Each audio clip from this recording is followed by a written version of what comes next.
हे guys welcome back to channel. So BMCचा जो पेपर आहे तो 9 फेब्रुवारीला आहे. तर यामध्ये जे सब्जेक्ट टेस्ट आहे त्यापैकी एक मी सॉल्व केलेली होती आधी. त्यामध्ये रँक आपली 29 आलेली होती. आता आपण हा वाला टेस्ट जे आहे electrical power transmission and distribution हे स्टार्ट करूया. सो स्टार्ट करायची agree and continue.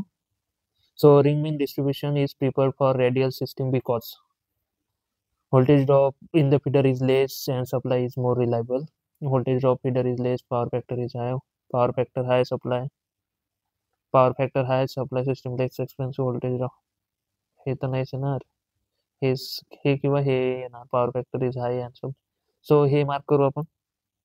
An industrial installation has a power factor of 0.8 lagging. It would be economical to improve power factor to 0.8 आहे म्हणते. तर कितीपर्यंत करू शकतो म्हणते. आता युनिटी आय थिंक तेवढी तर होणार नाही आपल्याकडून. सो 0.95 लॅगिंग करू शकतो आपण. युनिटी पण करायला पुरडल, पण आता बघूया ती प्रॅक्टिकल म्हणत आहे का ideal. Self inductance of a conductor is one of the reason for. Self inductance कशासाठी असते?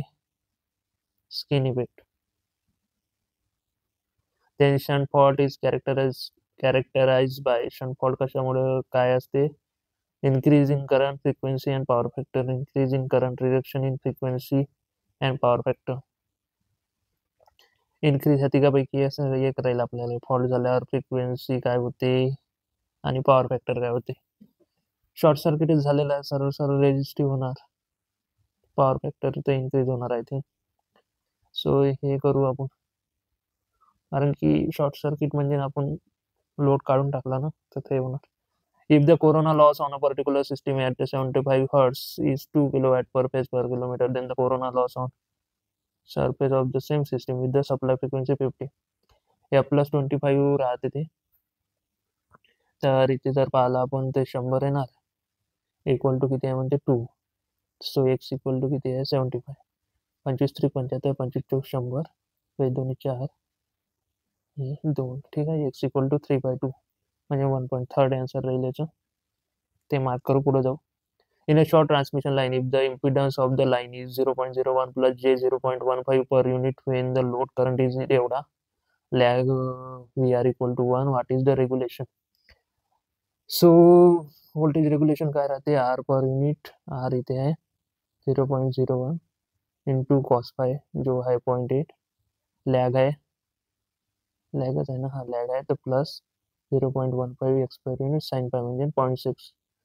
सो 8 1 8 0.008 15 2 30 15 3 45 15 3 60 15 5 55 15 6 90 आणि पुन्हा 1 2 3 0.09089 98% म्हणजे 0.098% म्हणजे 100 न मल्टिप्लाय करावं लागेल. सो 9.8 येणार याचा answer. Option number 3. Then consider the following statement with reference to the advantages of Ringman distribution. Ringman the higher voltage fluctuation तर हायर नाही राहत. तर पहिलं तर नाहीच आहे. पहिलं इथं 2 3 3 2 2 2 बघावं लागेल आपल्याला पहिले. System is very reliable as distribution is fed with 2 feeder. 2 तर आहेच, मग हे 2 तर आहेच, मग हे किंवा हेच असेल. तिसरं पाहावं लागेल. Voltage is affected less at far and. मग हे पण करेक्ट आहे. 2 एंड तर हे आन्सर राहील. In a 400 kV power network 360 kV is recorded at 400 kV bus. The reactive power absorbed by the shunt reactor of 50 MVAR. 400 kV connected at the bus. क्या बोल रहा है? सो क्यू तुम्हाला माहित आहे directly proportional to V square राहते.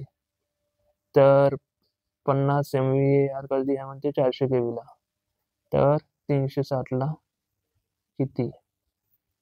X 4 × 40 9 × 36 100 81 50 X 2. So X equal to 81/2 आहे का काही 40.5 MVAR. ठीक आहे. सो चौथा ऑप्शन राहील. Then a single core cable having a conductor radius of 1 centimeter. What is the thickness of insulation required so that the electric field stress on the surface of the conductor is minimum?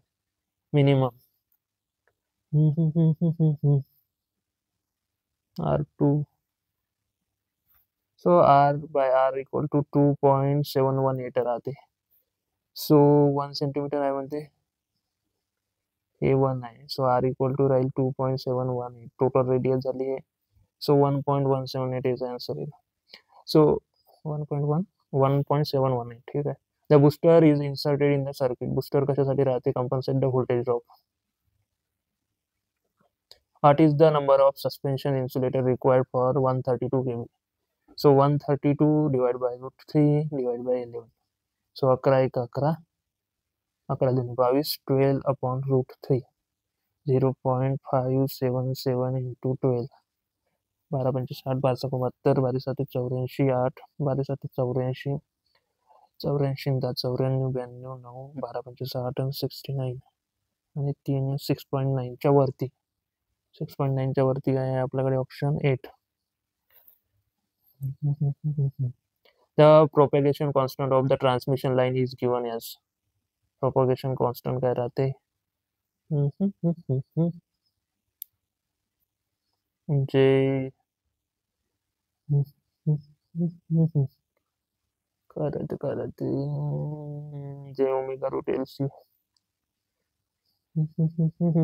हे mark करू आपण. और हे चुकू शकते आपलं, मला आठवत नाही आहे. For the nominal pi representation of transmission line, the ABCD parameter are related to Z and Y at the line. Nominal pi. So हे जे शंट हे राहील ऍडमिटन्स हे झाले, Z कॉमन राहील.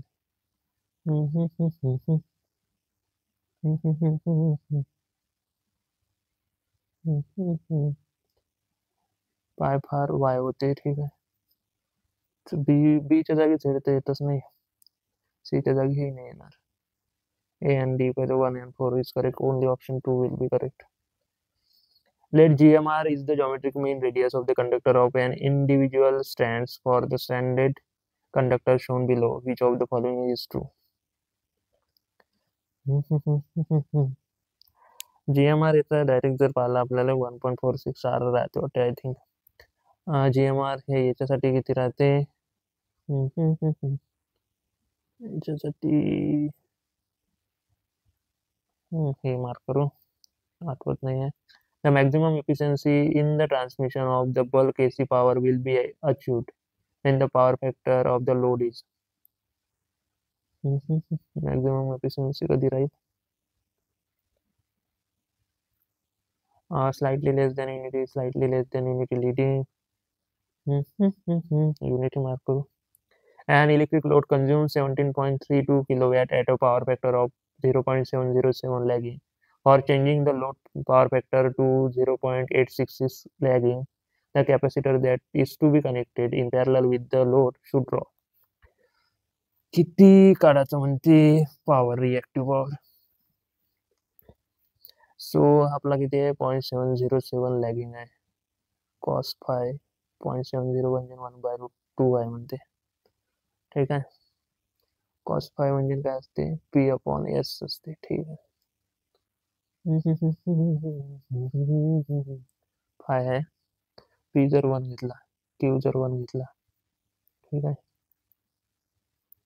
तर S किती काय? √1 square plus 1 square. So S equal to √2. ठीक आहे.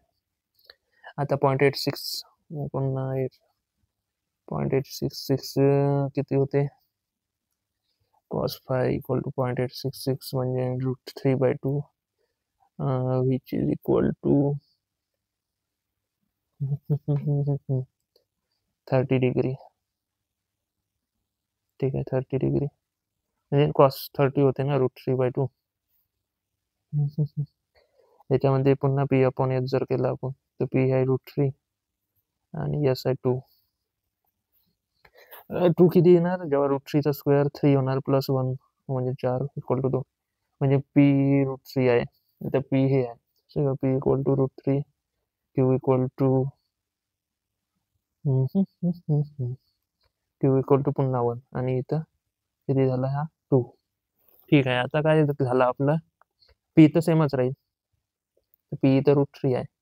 इथं जर √3 न केलं आपण √3 आणि किती होईल हे √3 किती होईल 3² 3 आणि 3 √6 होणार इथं √6.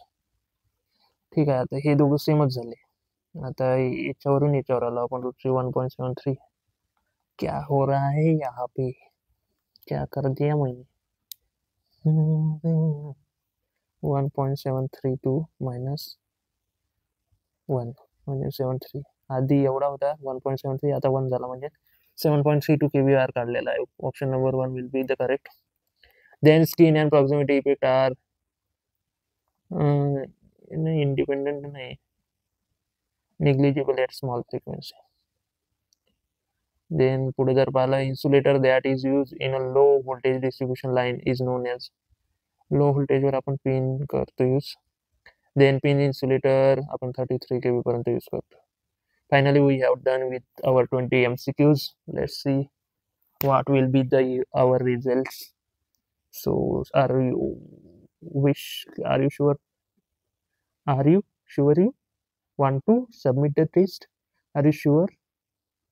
And you want इथं कॉमा पाहिजे ना, तर yes केलं आपण. So we have 4 incorrect MCQs and we have rank 20. So let's see which are those MCQs. So after seeing shunt fault is characterized by आपण हे मारलं होतं, तर हे जर असेल त्याचं करंट इन्क्रीज होतो, फ्रिक्वेन्सी कमी होते आणि पॉवर फॅक्टर पण कमी होते. ठीक आहे, चालेल. त्यानंतर जर पुढे गेलं आपण 15 काय म्हणते, हां हे तुम्हाला माहित होतं. याचं काय आन्सर 1.चौकोनमध्ये 1.723 आर येते. ठीक आहे. आणि त्यानंतर स्लाइटली मॅक्झिमम एफिशियन्सी कधी असते transmission line slightly less than unity leading. ठीक आहे.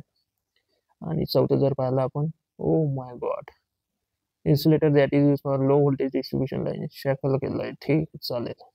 So this is our result. I hope आपण बऱ्यापैकी रँक आणलेली आहे आणि इथे काही फेक वगैरे रँक वगैरे नाही आहे. So that's it. असं तुम्हाला सॉल्व करायचं आहे टॉप 30मध्ये यासाठी.